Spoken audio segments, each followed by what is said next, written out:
and welcome to this week's episode of What's Up Weekly, where we bring you the latest news in 10 minutes or less. I'm Mike Walker. And I'm Brittany Bradley. Let's get started. When most people are thirsty, they think of refreshing water, Coke, lemonade, something that will quench their thirst. Well, now marijuana soda can be added to the list of refreshments. A new product called Cola is a soft drink that contains THC, which is a psychoactive ingredient in marijuana. Cola is said to have a mild marijuana taste and will be between $10 to $15 per 12-ounce bottle. The product line consists of flavors from cola, grape, lemon lime, and orange, ranging from names like Dockweed and Grape Ape. Cola isn't the first marijuana soda in the market, but the designer, Clay Butler, says that the way they market their product will differentiate themselves from the competition. Butler said he himself never used marijuana or smoked a cigarette, but believes that adults have an inalienable right to think, eat, smoke, and drink anything they choose. The marijuana cola will be sold at medical marijuana vendors and is expected to launch in Colorado in February. Do you honestly think that guy has never smoked marijuana in his life? I don't, because it's just kind of ironic that if he's no interest in it, that he created a product about it. Maybe he just never inhaled. That's it, I don't know. In completely unrelated news out of Washington, D.C. Last night, the president gave his annual State of the Union address to the country. The speech lasted about 61 minutes and introduced a new theme, putting his emphasis on making America's economy more competitive in a challenging world. With references ranging from high-speed internet to high-speed railways, the president stressed the importance of staying on the innovative and cutting-edge side of these things that we as Americans pioneered in the first place.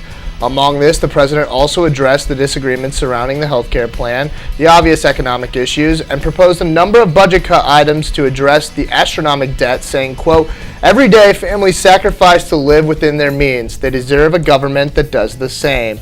For more detailed coverage of the State of the Union address, be sure to tune into Hoosier News Source next week.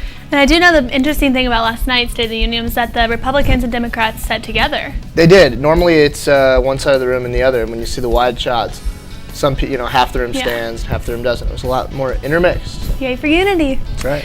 Pets can sometimes be the best cuddlers, but a new study suggests that snuggling up at night with your pet may pose a risk to your health. Zoonosis in the Bedroom is a study that was published in the February issue of the CDC journal Emerging Infectious Diseases, and it advises people to keep pets out of their beds. Zoonosis is the transmission of disease from animal to human. While the risk is rare, the study explains it is still very harmful if a disease is caught. The young and elderly, and those whose immune systems are compromised, have the greatest risk of catching something from their pets. Well, I'm not sure if my dog would like this too much. He prefers my bed, to the floor any day, and as you know, my dog Casper gets what he wants. Yeah, you do love your dog. I can imagine he would be there regardless of the health risk to you. Yes, thank goodness for the iPhone 4, because we can FaceTime at night. So cute. I miss him so much. Please tell me you don't actually do that. I do. I'm like, hi, Casper. It's weird. Anyways, keep that. Well, it's the most wonderful time of the year for movie lovers, that is. The nominees for the 83rd Annual Academy Awards are in with just over a month until the big red carpet day at the Kodak Theater. Amongst the nominees' favorites, The King's Speech leads all others with 12 nominations, followed by Inception and The Social Network, who both have 8. James Franco is up for Best Actor in 127 Hours and is actually set to co-host the event with Anne Hathaway.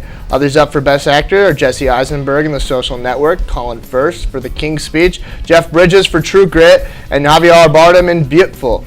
Natalie Portman is up for Best Actress in her role in Black Swan, Michelle Williams for Blue Valentine, Jennifer Lawrence in Winter's Bone, Nicole Kidman for Rabbit Hole, and Annette Bening in The Kids Are All Right. The big night is February 27th in LA, and we will continue to bring you coverage from the red carpet events leading up to, and of course, all the buzz from the night of the 83rd Annual Academy Awards. And my favorite part about all these award shows, obviously, the red carpet show. Yeah, with the outfits. I love seeing all of them are dressed in, the new styles. So I like it, but the things that I see as ridiculous are the things that the critics say are the best dressed. Same here, but it's still fun to watch. Still it is a fan. fun. Still like it. The DTL crew, that's famous for fist pumping and t-shirt time, are taking their antics over to the original roots to tape the 4th season of Jersey Shore in Italy. Executive Vice President of Programming and Head of Production for MTV, Chris Lynn, commented that the cast is headed to the birthplace of their culture they love and live by. We can't wait to see what erupts as a result.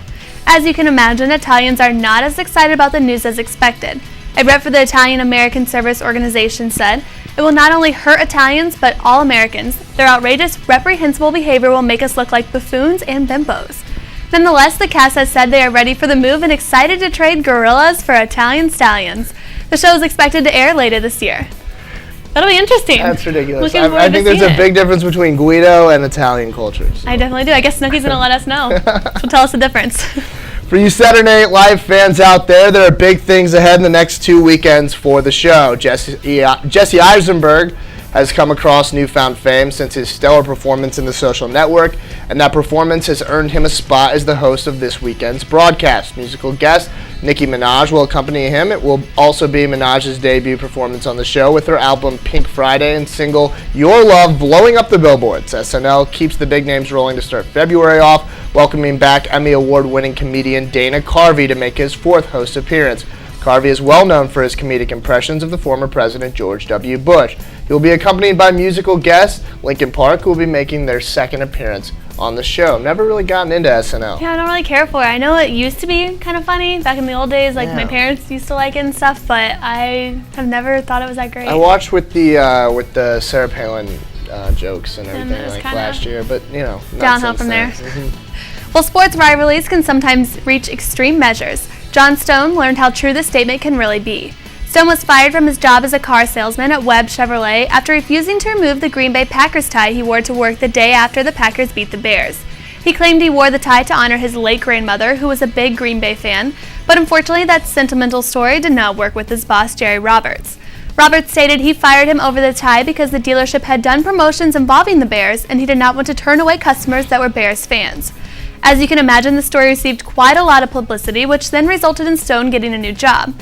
He is now selling Chevy cars for a rival dealer who says he's been contacted by Packers fans promising to buy new cars from Stone if he was hired.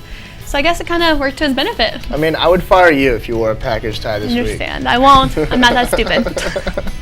Well, football fans, we're just 11 days away from the NFL's biggest game, Super Bowl 45. This year's annual spectacle features the Green Bay Packers from the NFC and the Pittsburgh Steelers from the AFC. The Green Bay Packers defeated their division rivals, the Chicago Bears, last weekend to seal their spot in the big game by a score of 21-14. Packers quarterback Aaron Rodgers threw for 244 yards and rushed for another 40 with a big first half rushing touchdown that propelled Green Bay to a convincing 14-0 halftime lead. Chicago's hopes were tainted early in the second half when they saw quarterback Jay Cutler knocked out of the game on what we came to find out was a sprained MCL. The Bears made a late game surge, but it wasn't enough, and in front of their home crowd, Chicago fell to the Packers, giving them their 4th straight elimination game victory. The Packers will be facing the AFC 2 seed, the Pittsburgh Steelers, in the Super Bowl. The Steelers franchise will be looking for their 7th Super Bowl title next weekend and their 3rd in the last decade. The Steelers earned their trip this year by defeating the New York Jets in Pittsburgh this past weekend. Pittsburgh came out full of steam as running back Rashard Mendenhall rolled down the field and earned the Steelers a touchdown on their very first drive, and after that, they never looked back. Mendenhall ended up with 121 rushing yards and 1 touchdown, and the famous Pittsburgh defense added a touchdown of their own, giving the Steelers their 24-19 victory and trip to Dallas for Super Bowl 45. We will be bringing you more news from Dallas next week as the game nears its kickoff, and of course the recap of all the events happenings that week, including, for those of you that aren't football fans, the infamous Super Bowl commercials. So let's make some predictions. Who do you think's going to win? Obviously the Steelers. So I thought they obviously know what they're doing. I mean, going to 7 Super Bowls, that's a big deal. They obviously have a good coaching staff, things like that. And Ben Roethlisberger's about to go to his 3rd Super Bowl. He's won 2 already, so just hope he can stay out of trouble in hotel bathrooms. Well, that wraps up this week's edition of What's Up Weekly. Be sure to follow us on Twitter at What's Up Weekly IU for all the latest news updates. And now we leave you with the YouTube video of the week. We hope you all enjoy it and have a great rest of the week. Well, obviously we have a rapist in Lincoln Park. He's climbing in your windows, he's snatching your people up, trying to rape them. So y'all need to hide your kids, hide your wife, hide your kids, hide your wife, hide your kids, hide your wife, and hide your husband, cause they're raping everybody out here. You don't have to come and confess, we're looking for you, we gon' find you, we gon' find you, so you can run and tell that, run and tell that, run and tell that, homeboy, homeboy. We got your t-shirts and your left fingerprints and all, you are so dumb. You are really gone, for real. The man got away, leaving behind evidence. I was attacked by some idiot in the project. So dumb, so dumb, so dumb, so he's climbing in your windows, windows, he's snatching your people up, trying to rape them. So y'all need to hide your kids, hide your wife, hide your kids, hide your wife, hide your kids, hide your wife, and hide your husband, cause they raping everybody out here. You don't have to come and confess, we're looking for you. We gon' find you, we gon' find you, so you can run and tell that, run and tell that, run and tell that. Homeboy, homeboy.